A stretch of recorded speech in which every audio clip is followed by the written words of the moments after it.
We're going to be working the Traeger out there. Yeah, we're going to have an apron on. Hunting a space bare elk. ass showing out of the Space back. elk.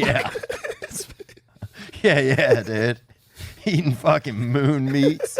Doing, what's it called? The ivermectin? Yeah. Oh, it cured him. That guy. That was a wild one. Thank God for him, man. Got to protect him, yeah? Yeah, but just thank God for, thank God for freaking podcasting. Yeah. For real. Yeah. Could you imagine? Oh my God. Oh having my to go God. on the news and talk about something? Oh my God, bro. I would pay somebody to look at my asshole if I had to do that, man. How much? Children. That's who. Oh. But only in my family. And only in my neighborhood, dude. Only to give back to the community. You need like a Venn Give back what diagram. was given to you. Yeah, to give back what was given to me, man. just You give it got to back. keep going, man. You got to get back to your roots, man. How long did you how long ago did you start podcasting? I started about 5 years ago or 6 Yeah, years. you've been on the wave. Yeah, I've been on. I mean, I was, I started with a friend of mine named Matt Weiss, and we had a podcast that was about like Hollywood type stuff, but it just didn't pick up any steam. And we had really neat guests and stuff. It was like on TMZ all the time, but it wasn't like, my heart just wasn't in it. And then I walked out of Joe Rogan's one time, and I was like, oh, I want to do something more like this. I want to talk about just whatever I want to think about. Yeah, which is And that's what I started doing then. And Yeah. then I just started at home. And now I'm lucky, man. It's a fun space now. And you get to have your people come on you want to share time with. it really you is. know? It really is fun. There's a lot of freedom to do what you want and say what you want. And it's crazy because we're again only 300 episodes in, and I look at like you and Rogan, and y'all are like experts or vets in the space, and it's cool to see how it's grown.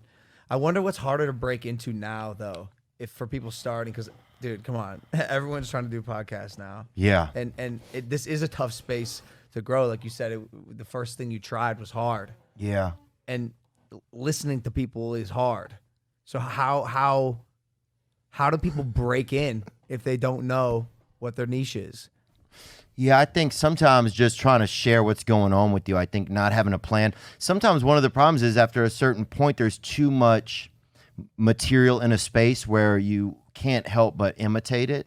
So that's why a new thing has to come along. You got to disrupt. Wow, Yeah, that's you gotta crazy. have it, or you have to have that new thing that comes.